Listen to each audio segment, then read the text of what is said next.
Welcome to this explainer. Go ahead and take a slow, deep breath. Just settle in for our time together today. We're going to step away from the noise of the modern world for a few moments and look back at a truly timeless piece of wisdom.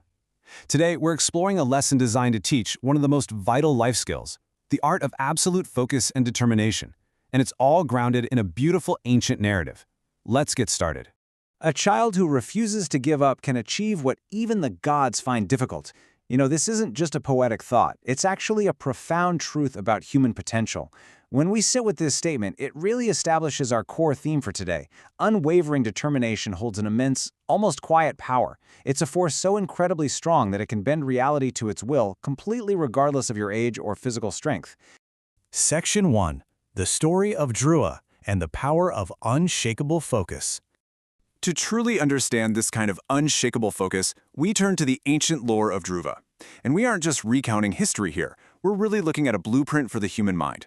This lore has been passed down to teach us that the mind, when it is completely anchored and undisturbed by outward circumstances, well, it becomes an immovable mountain. The story begins when Dhruva is just 5 years old. Think about that for a second. A 5-year-old child sitting down to begin deep, solitary meditation. For months, despite all sorts of challenges, harsh elements, and frankly, overwhelming distractions, his focus remained completely unshakable. He sustained his meditation without ever giving up. Through sheer, uninterrupted will, he achieves what is considered impossible. This progression beautifully illustrates that true discipline isn't bound by age, it's bound only by intent. So, what's the crucial lesson we draw from this? It's simple but profound. Focus and determination are the absolute bedrock of achieving the impossible. Now, you and I might not be meditating in a forest, but his absolute focus is a tool we can still use today. When you strip away all those daily distractions and just refuse to surrender to the obstacles in your path, you build a foundation so incredibly solid that failure simply cannot take root. This brings us to Section 2, the Supreme Salutation, Grounding the Mind. But how exactly does a person, let alone a 5-year-old, achieve that level of mental stillness? Well, they give the mind a singular, powerful resting place so that it doesn't just wander off when the journey gets difficult. And this brings us to the mantra, Om Namo Narayana. It's a beautiful, deeply familiar phrase that translates to a salutation to the one who is the resting place of all creation. When you repeat these words, you're not just speaking, you are aligning your mind with a sense of universal peace and infinite stability. You are quite literally giving your thoughts a resting place. This is exactly how you cultivate the kind of focus Dhruva had, by anchoring your inner world to something so much greater than your immediate surroundings.